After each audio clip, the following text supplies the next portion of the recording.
want to dive into one of the most important and easily the most controversial topic at the core of travel and street photography. And that is, how do we approach photographing other people?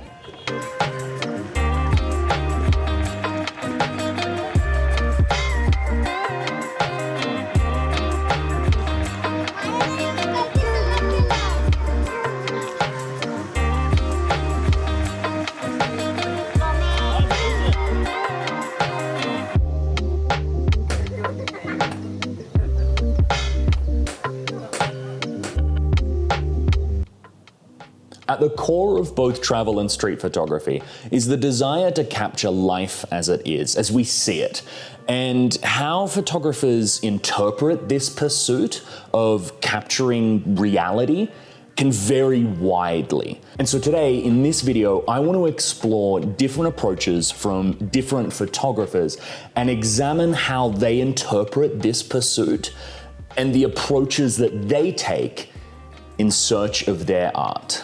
Let's start with Bruce Gilden, who is probably the most controversial street photographer. He's certainly the most controversial that I am aware of. Gilden is known for his in-your-face style of photography. Literally, he's famous for getting very close to his subjects without warning and taking their photo with a flash, capturing a pure moment in time. His approach is often described as invasive, confrontational, and combative. The use of flash in his photography often highlights wrinkles and blemishes, imperfections that other photographers might try to shy away from. Gilden is also known for shooting with a 28mm, and when you use a wide-angle lens whilst up close to your subject, it can distort or exaggerate their facial features, and this combined approach results in a really unflattering image. Some people call his approach very raw and real, but personally, I would call it rude. If you're familiar with my channel and my style of photography at all, then you would know that key to my approach to photography is respect. And I find that in his pursuit of capturing humanity, Gilden ironically strips away the humanity of his subjects by presenting them in a state of alarm and in very intentionally unflattering ways. The confrontational nature of Gilden's art isn't helped when recognizing that a lot of his subjects are vulnerable people. Most notably in his art book, Only God Can Judge Me, Gilden concerns himself with photographing women, as he describes, that are ravaged by addiction. Many of these individuals are sex workers, and it almost comes across as exploitative. Gilden justifies this approach by being very open and honest about his own past with addiction, and suggests that in exploring these individual struggles, his art also explores his own struggles. Whilst I don't know if I necessarily agree wholeheartedly with that, I do think there is some merit to presenting problems in our communities in a very gritty and real way. When you look at Gilden's art, you can't escape from the reality that these struggles exist. And he quite literally flashes a light on some major problems that he is concerned with. And I think it presents a mirror, albeit a very dirty mirror, up to society and does force us to question. All these people that I photograph, they're like my friends, even if I don't know them, because I'm drawn to them somehow. And that I can't fake.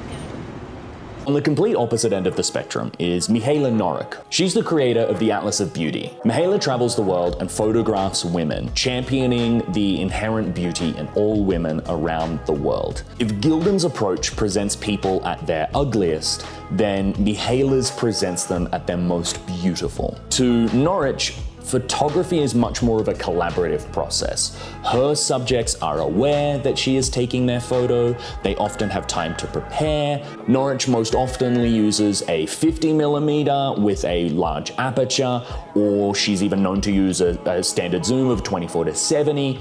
And this tighter focal length is much more flattering, especially on facial features, and the wider apertures can create a dreamier background that can highlight the beauty of the women being photographed. Critics of the Atlas of Beauty will often say that her work comes across as manufactured. Beautiful, yes, but lacking in authenticity. And I don't know if I really agree with that criticism, because at least in my view, all photography is manufactured to some extent. By the sheer act of choosing what to place within your frame, you are doing a form of editing. And within that context, yes, Mahela's doing more editing than, say, Gildan. I don't think that necessarily invalidates the artwork and even the authenticity of what is put forward. I simply think that she is in pursuit of something different. But this brings us back to that dilemma at the core of travel and street photography, the desire to present authentic life. One of my all-time favorite photographers, and easily my biggest inspiration as a photographer, is Mitchell Kay. Mitchell is a travel photographer at its purest. In my opinion, he's up there with your Steve McCurrys as one of the greats. Sometimes Mitchell will pick up his camera, take a photo in a pure and candid moment, not interrupting the scene and preserving its authenticity. But at other times, particularly when photographing remote or photosensitive peoples, Mitchell will take the time to really get to know his subject, often sitting with them and building a relationship for hours, days, or even weeks to truly understand who he is photographing. In building that intimacy and trust with his subjects, Mitchell is able to wait for those moments where people relax. They put down their walls and sit somewhere between the explicit awareness of the camera and the total invisibility of the photographer. As a travel photographer, I find that this approach is both respectful and effective.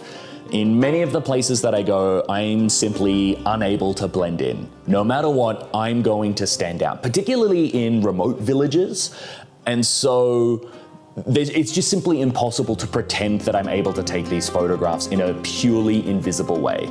So instead of trying to be sneaky or trying to force these photos, it's an approach that allows you to take photographs of people where you otherwise wouldn't, or where you otherwise might be inviting confrontation.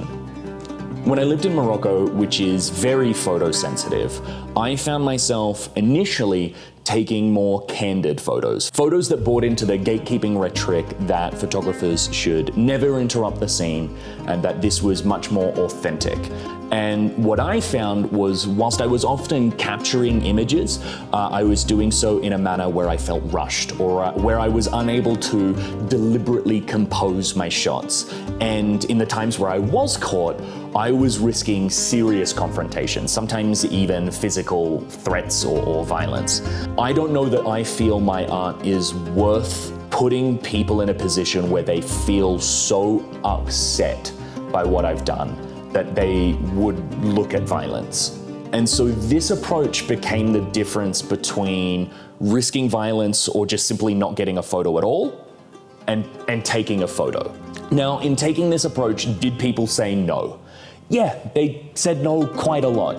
But in initiating this conversation, I became much more aware of what people were likely to be sensitive to and what they were much more likely to be okay with when I was taking their photo. And that made me more comfortable when returning to taking some candid photographs. And if I was caught taking those candids, because I had much more of an awareness of the culture and much more of an awareness of their sensitivities, for example, not taking photographs of women, particularly when they're praying, if I was caught, It's not like I was caught doing something that was aggressively offensive.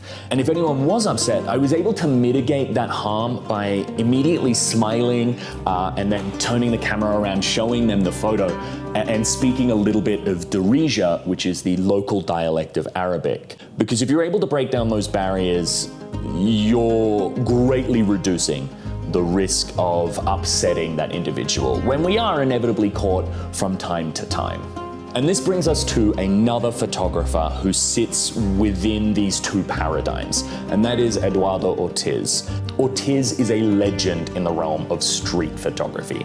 And of the photographers that we're looking at today, he is probably the only one that would typically be considered a traditional street photographer. He creates these beautifully layered and rich photographs that are full of context. Much like Gildan, Ortiz often takes his photographs at a full frame equivalent of 28mm, but instead of getting in the face of his subjects, he does so from a distance, capturing an individual with their full context. Ortiz walks around, camera in hand, honesty facing forward. He doesn't hide his intentions, he doesn't hide what he's doing, but he also doesn't draw attention to himself. I think part of what makes his style of photography so successful is that he takes photos with smaller sensor cameras, using smaller Fujifilm APS-C cameras and smaller prime lenses. Ortiz is also known to wait around until people get comfortable with him, until the allure of this mysterious man with a camera kind of fades away and he once more becomes part of the background. But honestly, people are much better than people tend to think it is. You know, people are much nicer. I've almost never had a problem, almost never. I'm not hiding myself, I'm just, you know, this is me, I'm a photographer. I like to take photos and I'm gonna take a photo of you, if you don't mind. You know, like.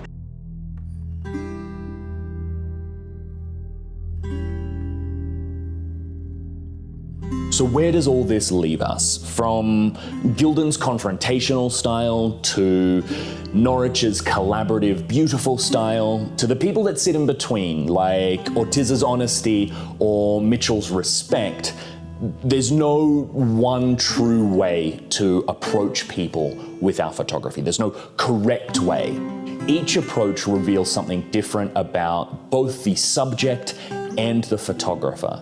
And so I think at the core of this question isn't necessarily what's the best way to take photos of other people, so much as it is what's the best way to capture the story that you are trying to tell. For me, the best images don't just come from technical skill or artistic prowess, but come from the story we are trying to tell and how we tell that story. But that's just my thoughts. Of the photographers that we looked at today, who is your favorite? Whose style of photography do you most resonate with? And do you think any of them cross a line? Do they go too far into presenting an unrealistic version of reality, or do they go too far in compromising people's autonomy in the pursuit of art? If you like this video and you want to see more content like this, then watch this video right here where I tackle this dilemma for myself whilst in the streets of India, or this video up here which involves people and landscape photography in easily the most beautiful place I've ever been to in North Vietnam.